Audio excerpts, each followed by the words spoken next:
Dysfunctional Family, Shame, and Compulsion, presented by Terry Kellogg. The title of this doesn't feel very upbeat, does it?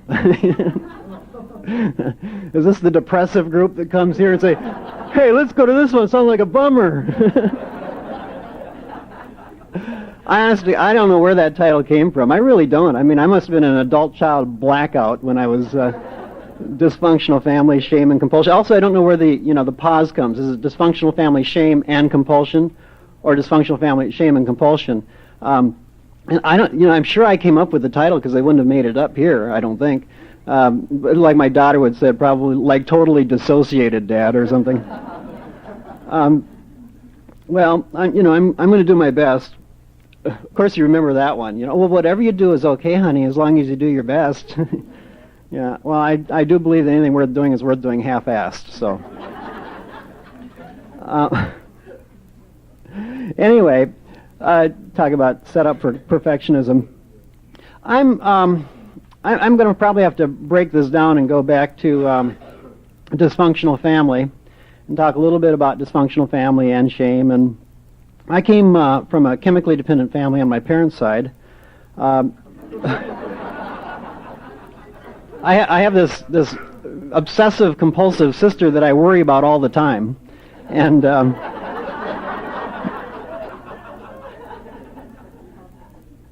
I've got a brother with reverse paranoia. He thinks he's following someone.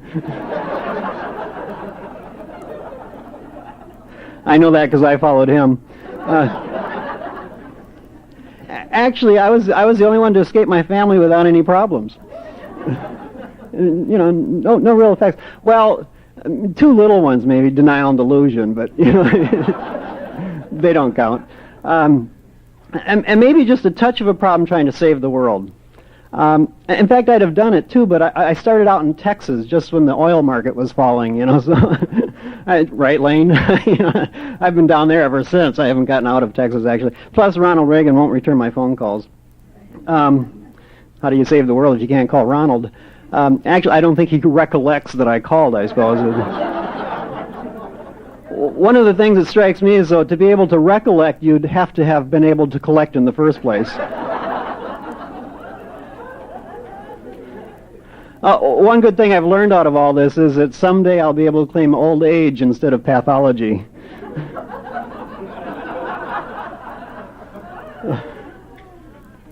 Well, it's a little bit like saying, well, Dad, listen, if you let my brother out of his room, I'll give you a case of booze and help you beat up Mom. Well, anyway. Oh, I didn't mention my younger brother. He rebelled against my dad's alcoholism by getting into drugs. Well, he did. Which brings me to premise number one about life, is 180 degrees from sick is still sick, right? It's on the same line, and I don't know if any of you said, I will not be like my mom. And of course we're the exact opposite, right? And we kind of do the same things in the same ways, but we're not like them. It's on the same line, 180 degrees is too. In fact, my family, was not just chemically dependent. It was pretty crazy. It was very dysfunctional. It was also Catholic on my parents' side, and that was guilt and all you could eat. I always say that it's terminal. The shame is terminal, but the guilt kills you. And my dad is Irish, and that's a self-destructive behavior in itself. So, when Catholics die of codependency, we set them up for canonization. In fact, all the women in my family, that my two grandmothers and my mother, both married very sick alcoholics. All three married very sick alcoholics, and they're all labeled saints in my family. And we've canonized, and that's how you become a saint if you're female in my family.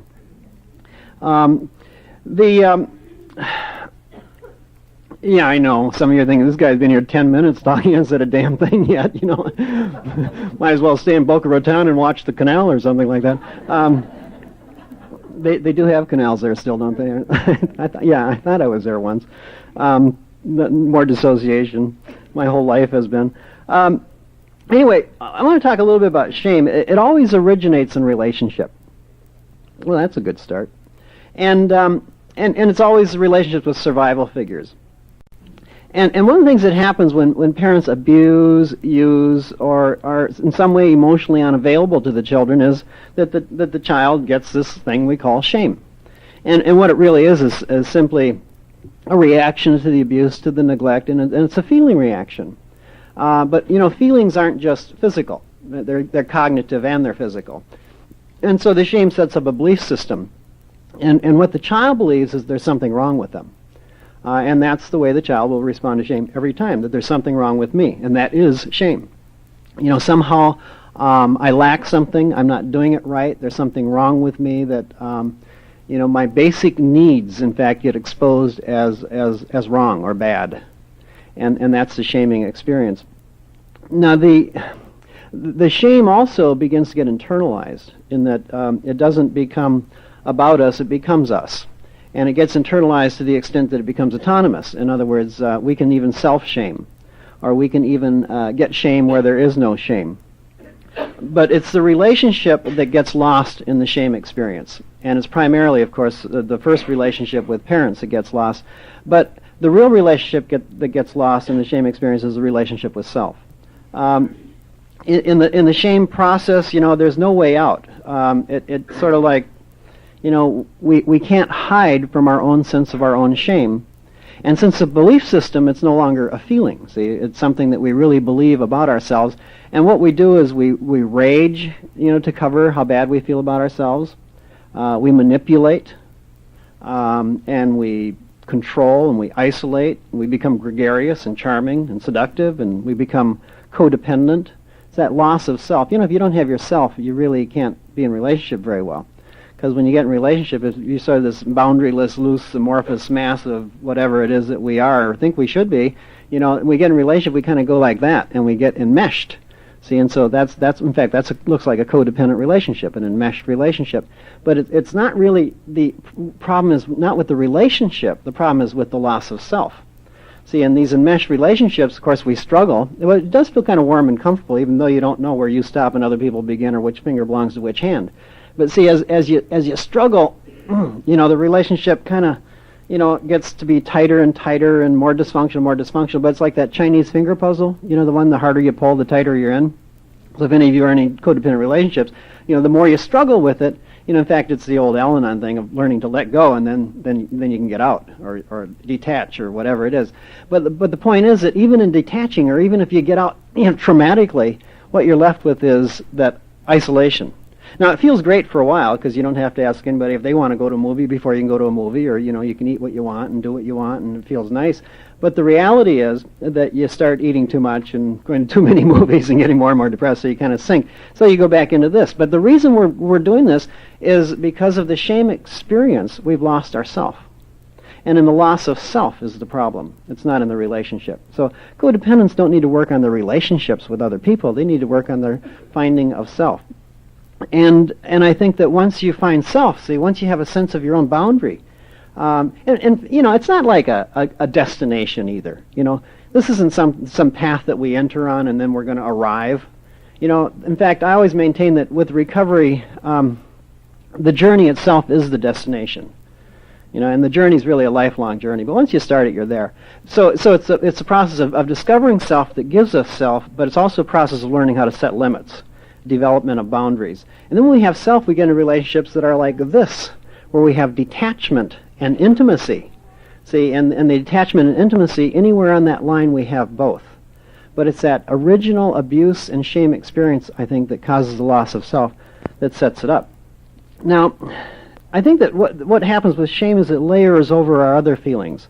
And developmentally, we very often even get stuck at the ages that we're the most shamed or most abused or most neglected. Our feelings even become, as we have our feelings, shameful experiences. And so we become like ashamed of our fears. And we have to hide those because there's a great deal of hiding in with shame. In fact, if you think about a kid getting shamed, the only defense they basically have is to hide. Hide their real feelings, hide what's happening to them, or hide themselves and run away. And so we become ashamed of our fear. We become ashamed of our pain. In fact, most people have that, right? If you felt like crying in here right now, immediately we'd want to leave the room or stuff it, or our hands would go over our faces and we wouldn't show anybody that we're crying.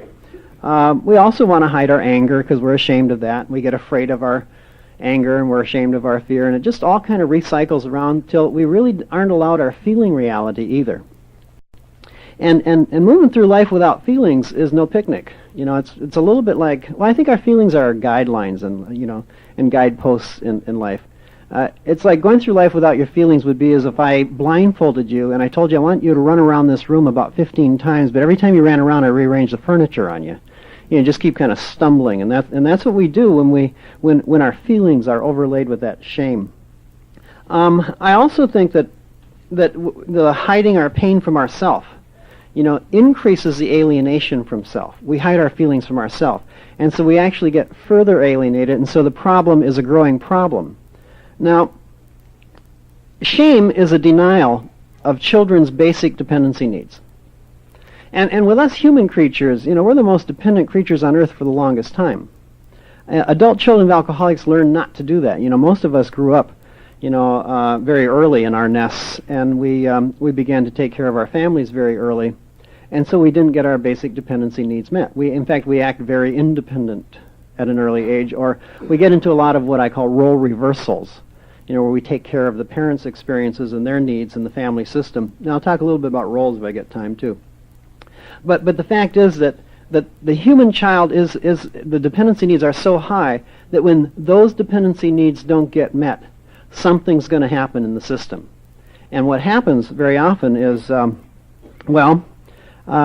would become compulsive and addictive. So that's what compulsions and addictions are basically about, is acting out of feelings that we really can't experience, that we can't embrace. And the key is not just to feel feelings. You know, the key is to really embrace feelings and to allow those feelings to be there, as big as they are. And so what happens is that since our normal needs and our normal way of operating in life, they become attempts to fill that empty self. See, if the child is empty from the lack of having their developmental and dependency needs met, then there's a hole there, like a vacuum or an emptiness. And even normal kinds of experiences for other people, to a lot of adult children, become desperate attempts to fill that emptiness. And that's where we get set up for all this compulsive behavior. I don't know if any of you here are compulsive. I mean, maybe you're here because you are compulsive. What do I know? But so like the need for fun and excitement becomes an addiction to intensity. You know, or the need for attention becomes sort of acting out for any kind of attention, or what the giving up of self for that attention. The need for nourishment becomes an eating disorder. The need for understanding becomes, codependency, or compulsive talking, or any one of a number of other kinds of compulsions. Just the need for relationship. You know, we lose ourself in our relationships. Actually, it's interesting though, because the codependent relationships that we have are close to what we really need in the first place. You know, which is to be able to depend on other people. But there's a difference between dependency and codependency. Although codependency is sort of a weird word, I think. It's the only pathology that doesn't even have its own name. In fact, my mother was codependent, and I used to take care of her, so I always figured I was co-codependent. That's something you can sink your teeth in. But what I believe, though, is that that we as codependents come the closest to what it's all about. You know, I mean, it's not about chemicals. I mean, those people who use chemicals, that's dumb. You know, that's not even close to what the need is, right? You know, it's not even really about food. You know, it's about people, that we really need to learn to depend on people. Now, what we do, though, is we sort of mess it up because we haven't learned to depend on ourselves first. You know, but it's close, and it's the hardest to give up in some ways, too, then, because it's so close to what we really need. You know, it's like, it's like giving up food. You really need food. And so, you know, eating disorder people have like 20 times higher recidivism rate than alcoholics. But, you know, and alcoholics hate to hear that because theirs isn't so easy to give up either. But the fact is that, you know, there's some things that are hard to recover from. Codependency is one of the toughest. You know, like the slips go by the minute. You know, I mean, I've had 11 minutes sobriety in my codependency. That's a world record. No, actually... But because it is so close to what the needs are about, I think that it is tough to give up. And codependents are close to the answer. But what they do is they just have a little, you know, mistake of replacing intimacy with enmeshment, and that's the only problem. Otherwise, they are close. There's another kind of a well, incidentally, I said that shame is about feeling worthless. Shame is also denial of our dependency needs. Now, if you deny your dependency needs, you are always set up for dependency problems. Okay, that's codependency, and that's chemical dependency, and that's food dependency, and that's sexual dependency, and that's any kind of dependency that we can get into. And I'm going to talk more about those in the second session. But the fact is that there's another problem that a lot of us have, and it's called independency. That's a dependency problem, too. I don't think we talk about that as much. And I don't know if any of you, like you'll come to a convention, and that's okay because you can kind of still stay on your own. Not have to do much self-disclosure. Of course, shame makes that hard anyway. But and so conventions are okay, but this group stuff, this therapy stuff, or calling people on my list of names, that's just too much. That's a problem of independency. Now, independency is usually based on a myth. The myth is about us, that somehow we are just independent people. And that's just the way we are, right? We always have been that way. My mom told me that when she used to hold me, I used to squiggle and squirm, and I'd never let myself be cuddled. See, and that's how the myth builds. Now, the myth may be true. See, a myth is in a family is a story told or a person or event related that may or may not be true, but its purpose is to keep you from noticing or doing something else. Okay, I'll give you another example. How many of you were told you were stubborn or believe that you're stubborn? Oh, good. How many of you that were told you were stubborn do a lot of taking care of other people? Well, it's about the same hands, right? You see, the myth is that you're told you're stubborn to keep you from noticing that you need to learn to get stubborn to take care of yourself. And so, and you may be stubborn about taking care of other people or whatever, but it keeps you from noticing that you have to, and every time you start to take care of yourself, you get more guilty.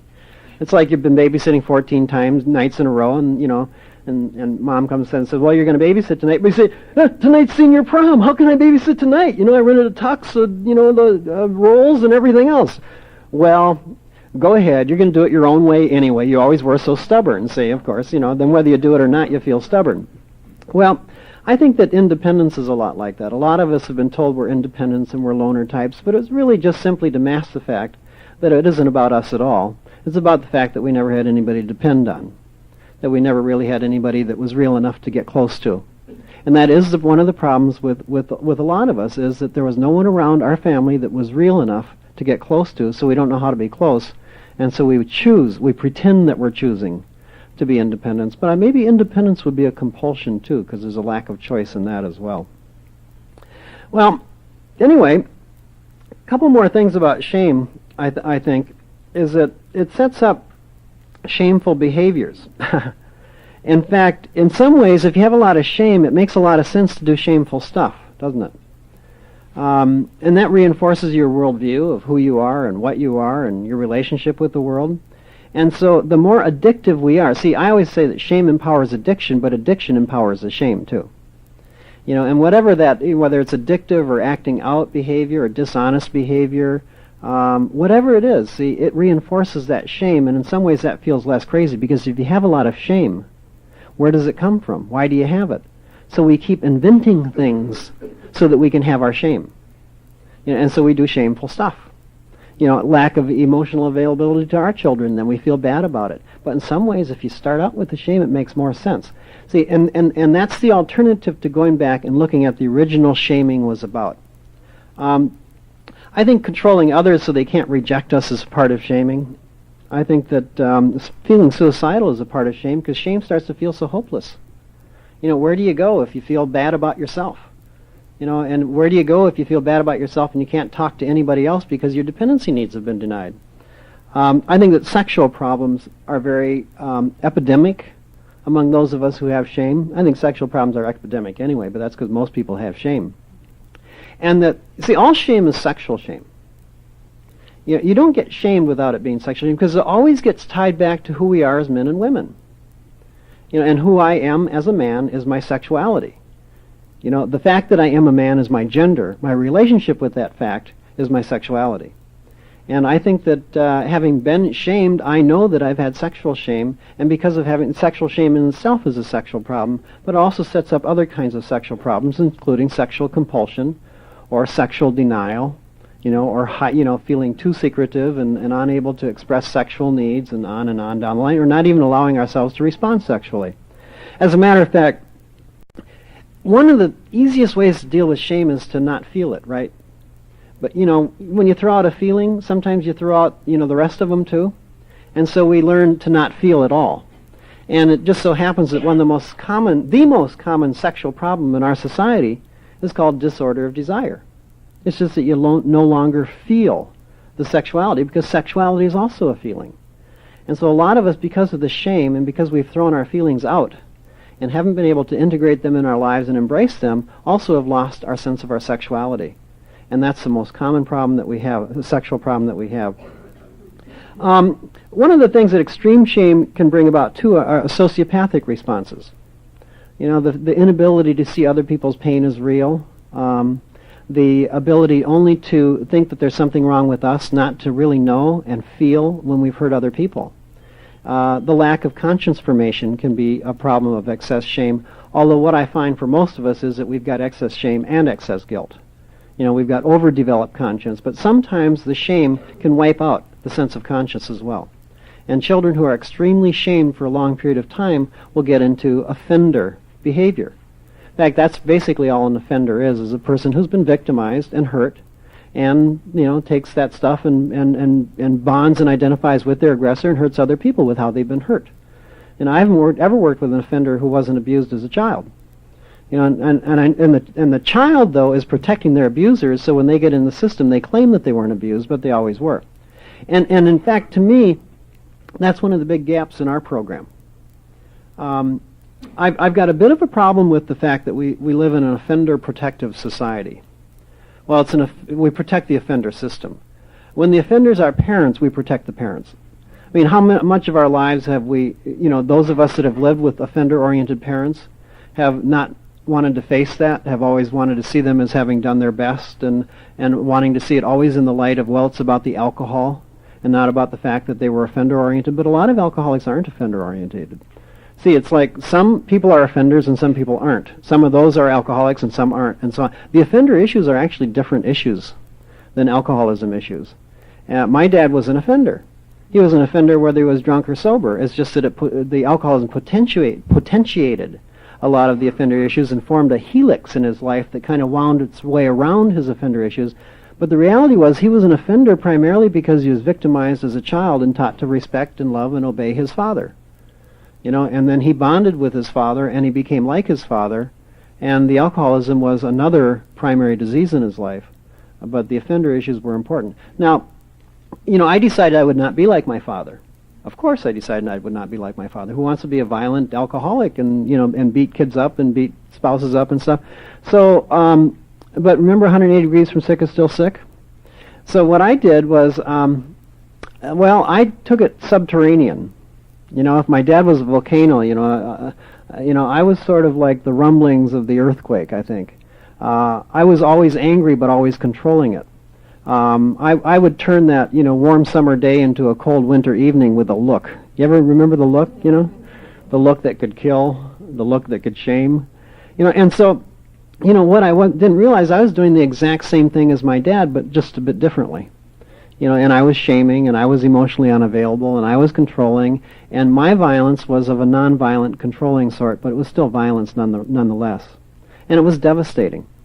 But that's an offender issue too. See, and I think that in this program we've got a tendency to continue that. I think in AA they continue it. They say, oh, it's about the alcoholism, you just stop drinking, And I think in our courts we continue it. We protect parents. Parents always, not always, but 90% of the time, parents aren't prosecuted for anything. Kids don't make good witnesses anyway because they're dissociated and, and have too much at stake.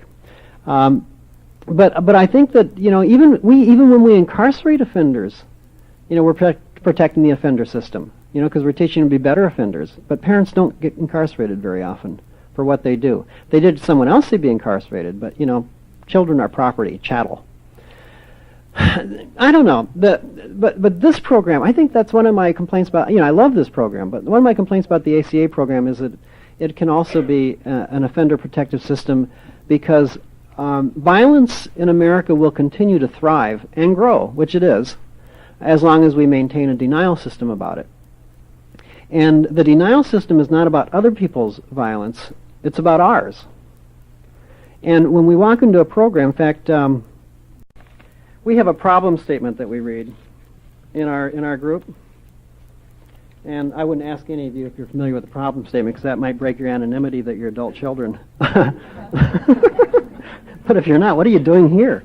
Anyway, actually that anonymous stuff is going by the wayside. You know why adult children is anonymous anyway? You know, I mean, Alcoholics Anonymous is anonymous because you can't see people through the smoke.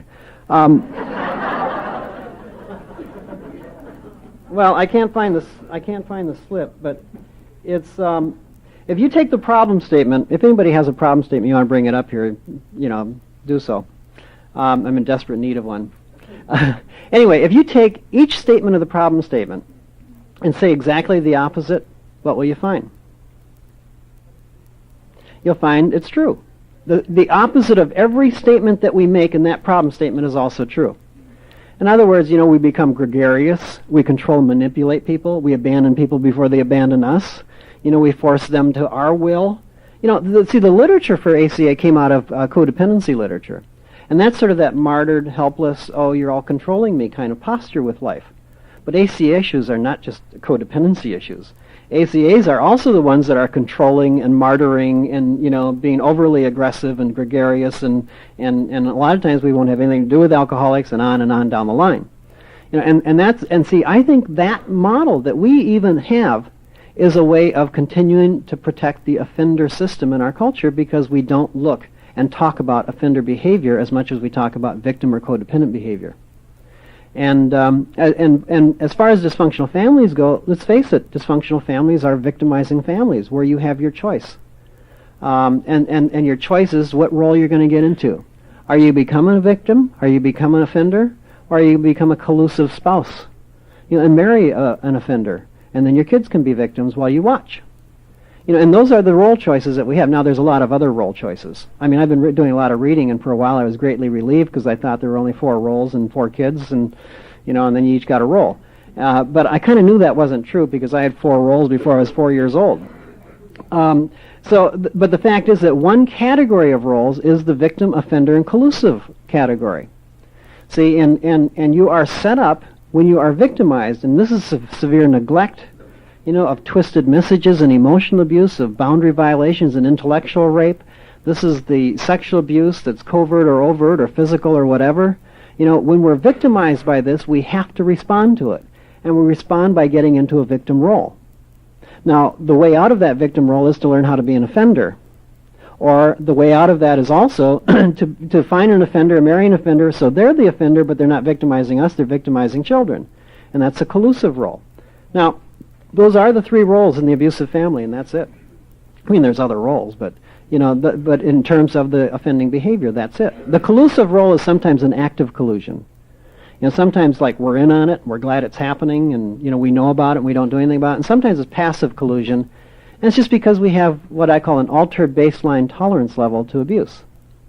It's like we've lived around abuse so much that we don't even notice what is abusive anymore. It's like I lived around violence too. You get in a fight in the back of the room, you know, and you're tearing away. I'm just lecturing here like it's normal. Hey, this is like family, and now I finally feel comfortable. In fact, I lived around violence so much that I played rugby for 17 years. Just a continuation of the violence, right? You know, reenact my family system on a weekend basis. I also got to have my feelings, you know, my fear and my terror about violence and all that stuff. But the thing is that I think that it's important that we identify and look at victimization and offender issues, not just victimization issues. And there is a tendency that it's easier to talk about how we're a victim than how we're an offender. I'm pushing for the problem statement to get kind of a little bit more rounded and balanced, so that we don't continue the denial that is in our families. You know, the reality too is that so many of us don't see it because so many of us don't see it. You know, it's like the denial and delusion I was talking about. Well, I find that most people in our country are victims.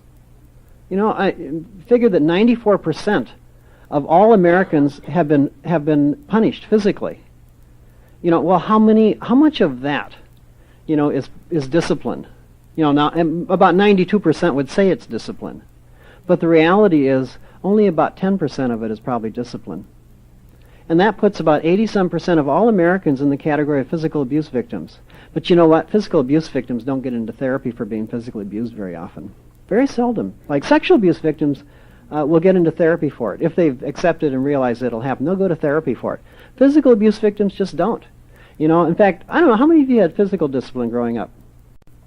The rest of you ought to be spanked. Anyway, you know, how many of you are hard on yourselves?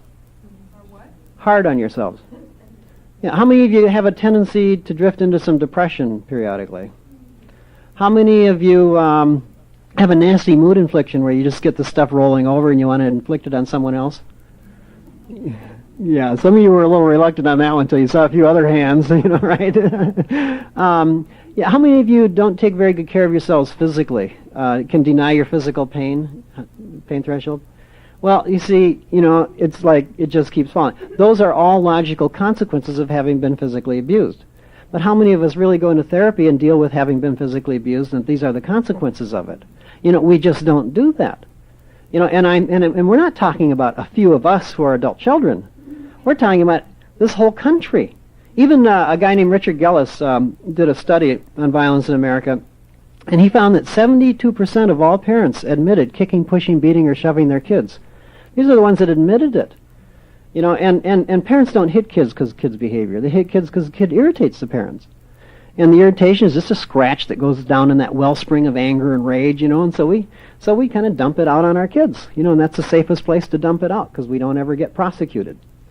You know, and the reality is, and then these kids do it to their kids and so on down the line, or we'll continue to do it to ourselves and be hard on ourselves and depressed and all that other stuff. You know, and that's just one category of abuse that I think probably 80+% of all Americans have suffered. You know, and then you get into sexual abuse. You know, with adult children, I don't ask adult children if they've been sexually abused anymore. You know, I ask them how they've been sexually abused. You know, because living in an alcoholic family is almost always, there's sexual boundary violations galore. But we get so used to it that we don't even notice that it's abuse. Even some of the touch and some of the kissing and some of the, you know, it's so sexually inappropriate or seductive, and we get sexualized by the boundaryless, inappropriate sexual behavior of the adults. So we might not be rape victims within the family, or we might not be, you know, have been genitally molested, but I doubt whether there's very many of us here who haven't been sexually abused. In fact, there aren't any of us, because to be shamed is to be sexually shamed, and that's sexual abuse in itself. So the bottom line is we all got it. You know, but how many, you know, but sexual abuse victims do fairly well on getting into therapy about being sexually abused, but sexual abuse victims do horrible about accepting that they've been sexually abused. Once they accept it, they get in therapy. You know, we also do horrible about letting our pain show. We do horrible sometimes about letting ourselves show. You know, I call it inconspicuousness as an art form. You know, and that's basically what a sexual abuse victim is going to do. They're going to become inconspicuous. We also learn a lot of dissociative responses, and I think dissociating is one of the things. It's in some ways one of the most profound impacts of being sexually abused. You know, there's a damaged goods syndrome where you feel like there's something wrong with your body. You know, and that's part of it. But I think the dissociation is the part that makes people feel crazy. And if you go around feeling crazy, well, it's a hard way to live. In fact, you know that 70% of all women that go through alcoholism treatment centers are sexual abuse victims. 3 studies have shown that. The percentage that get to deal with it in their chemical dependency treatment is very minimal, however. But the thing is that, you know, if you feel crazy because you were sexually abused and you learn to float around the room or block out or blank out or hallucinate or, you know, or dissociate in some other way, you know, well, then you can drink, and that's a form of dissociation that doesn't feel so crazy. You get to feel sane and drunk. You go into treatment, they take away the way you get to feel sane and drunk, you know, and then, you know, you leave treatment, you dissociate, and you feel crazy. It's a setup to get drunk again, and it doesn't work. You know, recovery doesn't work until a sexual abuse victim deals with the sexual abuse. Otherwise, they still feel crazy. The other thing is, you'd think it'd be so awful, like, oh my God, I was sexually abused, you know, like trauma and pain. Yes, there is. But you know what there is for most people that have accepted that they've been sexually abused? Relief. It's just a sense of relief that we're not crazy after all. In fact, emotional abuse, you know, I mean, that's, you know. Oh, incidentally, I didn't mention, like, I've been using some statistics on sexual abuse, and Psychology Today came out with an article. Anybody see the February article? And it came out with the exact same statistics, and that's 1 out of 3 women in our country have been sexually abused.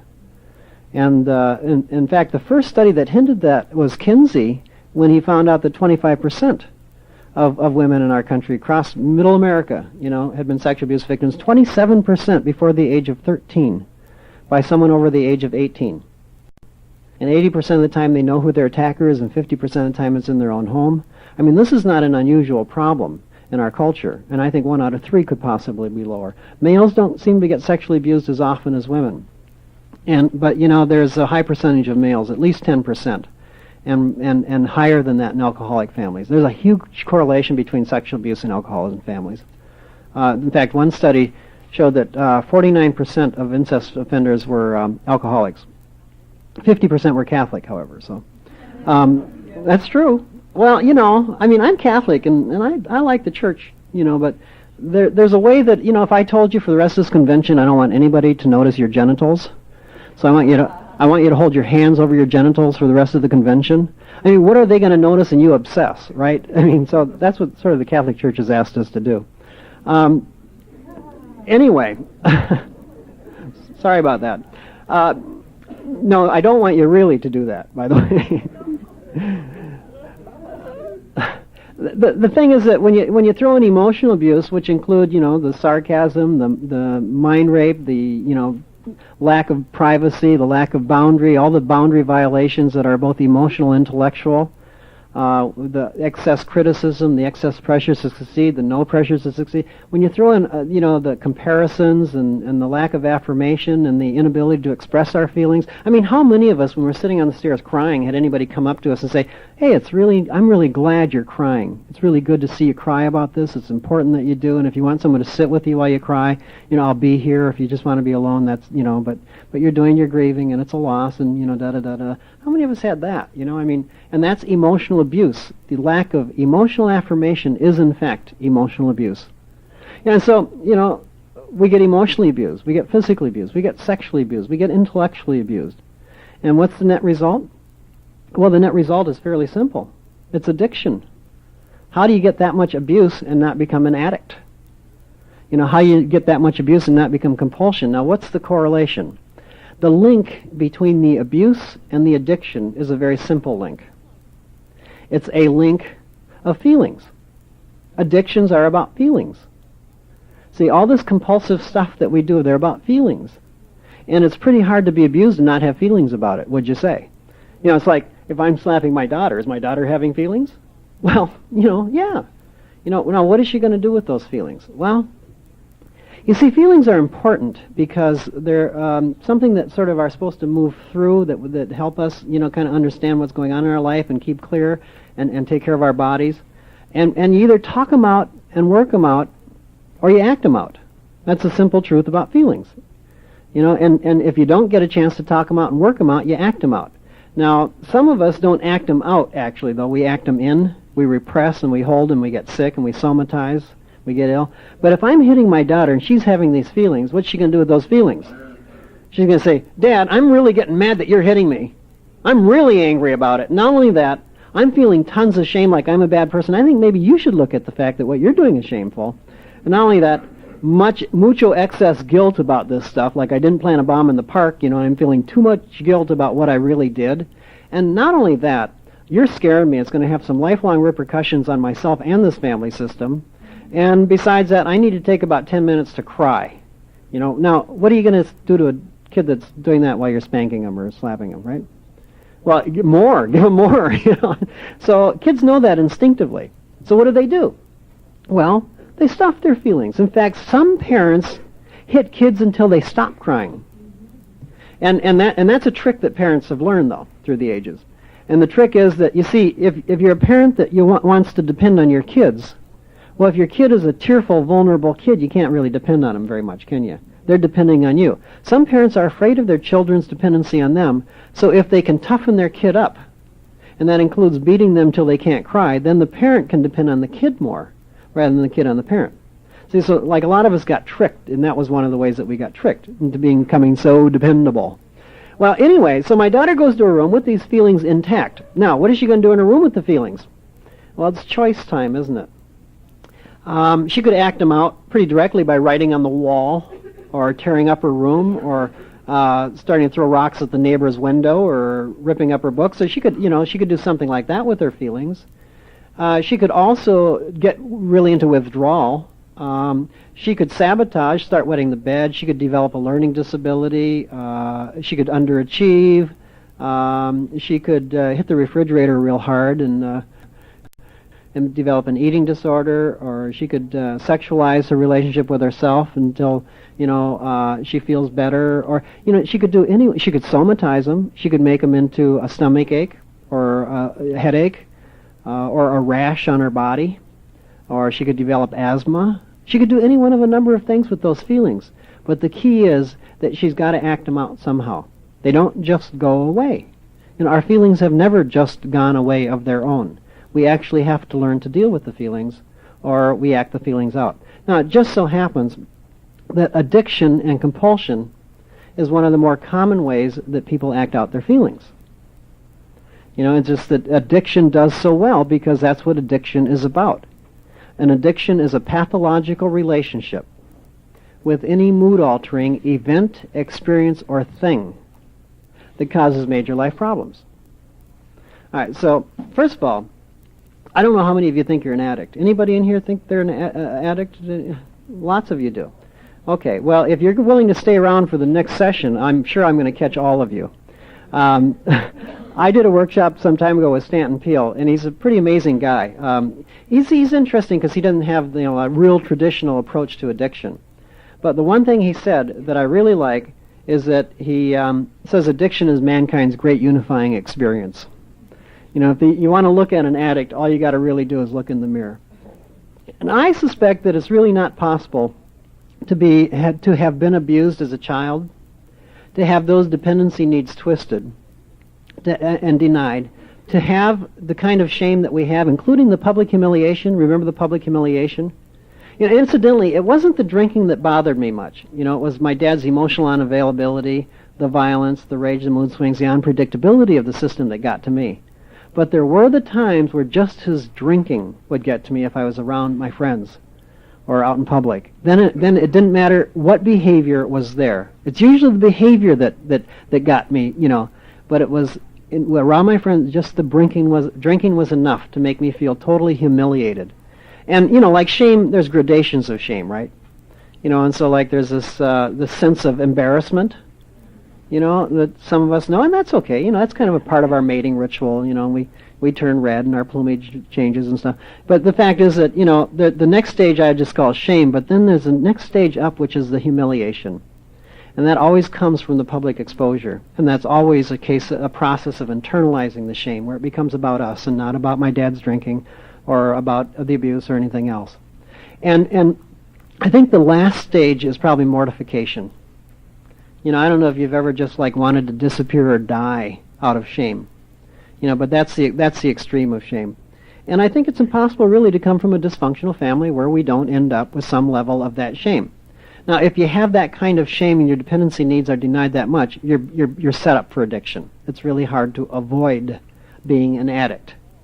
Now, the interesting thing about addiction is that if I walked up this podium and I announced to you that, hi, I'm Terry and I'm an addict, what would you immediately have thought? Drugs. Immediately you thought of drugs, right?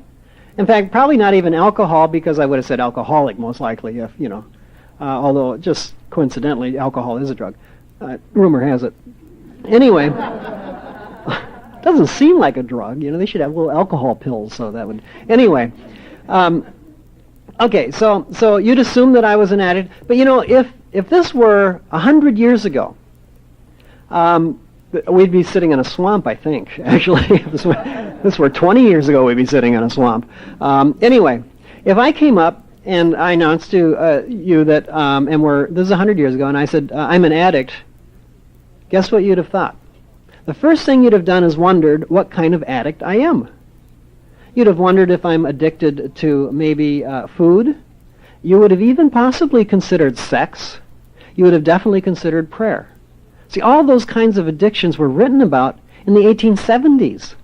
And how we lost it was addiction became sort of a one-horse wagon. That it was always about drugs or alcohol. In fact, the movie The Man with the Golden Arm, that sort of epitomized the addict in our culture. And so all of us were busily looking out there, looking in the streets for the addicts. And we forgot to look in the mirror. Because we are the addicts. And if you really want to understand addiction and what addicts are all about, all we got to do is understand ourselves. And I think the reason we're addicts is because we come from dysfunctional families. Now, people that work in the addiction field sometimes don't like, to say, oh, that's the cause for addiction. You're abused as a kid. Well, what the hell, we talk about contributing factors for everything else, including all the stress-related diseases, which I think are all the same contributing factors. It's really about dysfunctional families. It's about stress. It's about that we can't deal with our feelings, which is really what stress is, isn't it? It's like we get into these places of intensity and high load, and we can't deal with the feelings about it, and so we stress our bodies out, and we get sick, and we get ill, and we become addicts. So I think it's all part and process of the same thing, and it's really what happens in families. It sets up the addiction, sets up all the stress-related diseases. And the fact is that we're killing ourselves. That's what we're doing in this country. We're dying of these stress-related diseases. We've inoculated and vaccinated most of the other stuff out of existence. If not out of existence, they're no longer major threats. But we can't change our lifestyle. We can't change our lifestyle because our lifestyle is what we've learned, and if we came from a dysfunctional family, we have a dysfunctional lifestyle. In fact, that's the adult children statement. Now, what I also believe is that we aren't the only ones. We aren't the only ones dying of stress-related diseases and addictions and killing ourselves with those things. It just so happens that we're doing the best job of dealing with it. And part of that is because we've got something that we can sink our teeth into. Alcoholism in families has always been more visible and more treatable than other kinds of problems in families. And if there's anything, I'm grateful for the pathology in my family because it was overt enough to give me something to deal with and to be able to work a recovery program. In fact, I always wanted to be an alcoholic. Then you could go to treatment for 4 weeks, have it all done with, and hey, it's all wonderful. Now what are you guys going to, now I knew that wasn't exactly true, but see, I started this program called the Compulsivity Clinic. Now it's called the New Life Family Workshop. I used to call it treatment for all the other stuff. Because when I needed treatment, they didn't have that, and I had to do it the hard way. I had to grind away, hour by hour, week by week, groups, marriage counseling, individual sessions, and that got expensive, and that got long, and that got hard, and I thought there must be a quicker way.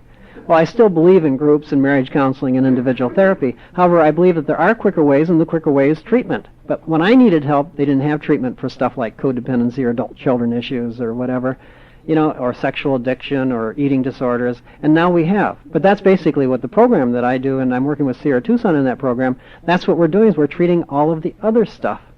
And I think that, to qualify for that program, a person has to be human. Because I think most of us are compulsive. Most of us are the addicts.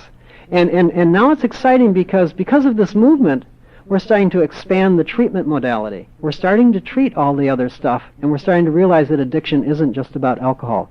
It isn't just about drugs. It's really about lifestyle. Well, my opinion of treatment centers that do that is they should be closed down and the staff should be sent to therapy for that year.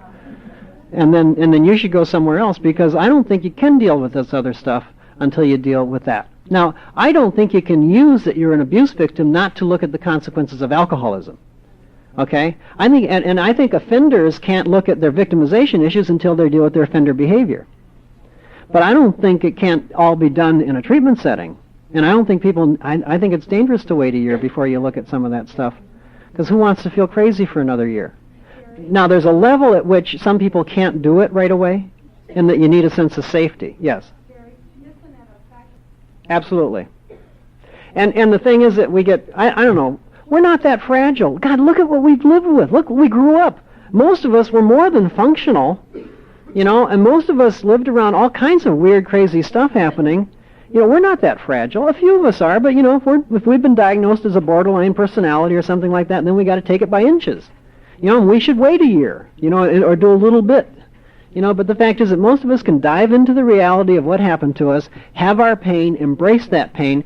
Oh, you want theorem number 2? It's Scott Peck's, really. The only path away from our suffering is to embrace our suffering. Okay? And the fact is that this is what set us up for the addiction. If we're supposed to deal with the addiction without looking at the setups, then we're set up to continue to be an addict and have more slips. You want theorem number 3? Nothing changes till it becomes real. In other words, if you're sitting here and you're a sexual abuse victim, and you haven't made that real, you haven't debriefed it. Actually, shame is accessible through the debriefing, and only when it's accessible can we deal with it. And the debriefing is the way of not making what happened real so we can change what happened, because most of us are reenacting what happened to us in other parts of our life.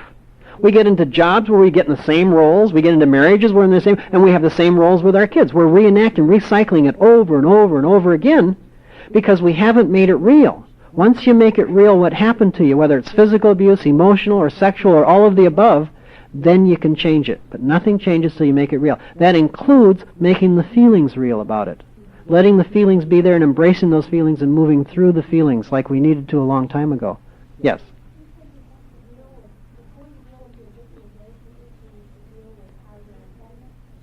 Well, yeah. Oh, yeah. Okay, I'll explain that. It's like if I have an offender in therapy, and let's say they come to the workshop, and I'm teaching about victim stuff, and they're wanting to really get in how they were hurt as a child, I won't allow that until they look at how they've hurt others. They have to own that they have hurt others. They have to own that and learn a guilt process of making people's other pain real, and feeling bad about how they've hurt other people. They also have to learn impulse control, and then they can move into looking at their victimization issues and how they were hurt as children. Otherwise, an offender orientation will be just used as an excuse and a way to move through. But they'll usually they protect the family that's hurt them, or they protect the offenders in their life. That's part of the offender system. I've only got a few more minutes, right? What time is it? Is it 5:02? Okay. Let me just take, question back there? Okay, it's 5:02. All right. So what I'm saying is that in the debriefing and in the embracing the feelings about what happened to us, then we can begin to make the changes. We begin to grow. We can begin to share those feelings. We can begin to not be so compulsive and addictive. But see, I think to treat compulsion and addiction without treating those things and without dealing with those things it's going to be tough. Like we don't need to be taught about, taught that we feel shame. We know we feel shame. Teaching adult children about shame really is like teaching Ewell Gibbons about grape nuts. It doesn't, like we know shame. What we need are the safe settings in which we can debrief what happened to us and feel our shame and have people to depend on so that we know they're there. You see, even just saying how bad you feel about yourself with someone sitting there, or with someone's hand on your arm like that, is learning that you can actually move through the shame because you can depend on people. It's shame lessening. Getting angry and doing a role play about parents and saying, I'm angry. You had no right to do this to me. I was worth a lot more than that. And I'm mad about it, is saying I have worth. That's dealing with the shame. Symbolically, just moving the shame and seeing that it's really not about us. And in fact, one of the key things I think that we can learn is that how bad we feel about ourselves, how sick we get, how much acting out we do, isn't really about who we are. It really is about what happened to us. And if we learn that one, I think we've learned a ton. Because immediately, it's not that we don't take responsibility for it. It's that we know that it's about what happened to us. And that includes the roles that we're in. It includes the somatizing that we do. It includes the addictions. It includes a lot of things. It's about what happened to us, not about who we are. And so many of us have the shame that says it's about who we are, and it's really not. The second session, I'm going to talk about different kinds of addictions, eating disorders and sexual addiction and all that fun stuff. And I'll be also available to answer questions about those addictions and anything else that you want to ask me too. I also have a tape series available on families and boundaries and recovery and lots of kinds of stuff. And usually when I travel, I have a blue light special. So, I have that too. I learned all my marketing techniques at Kmart, So that's why I bought this shirt. No, not really. Okay.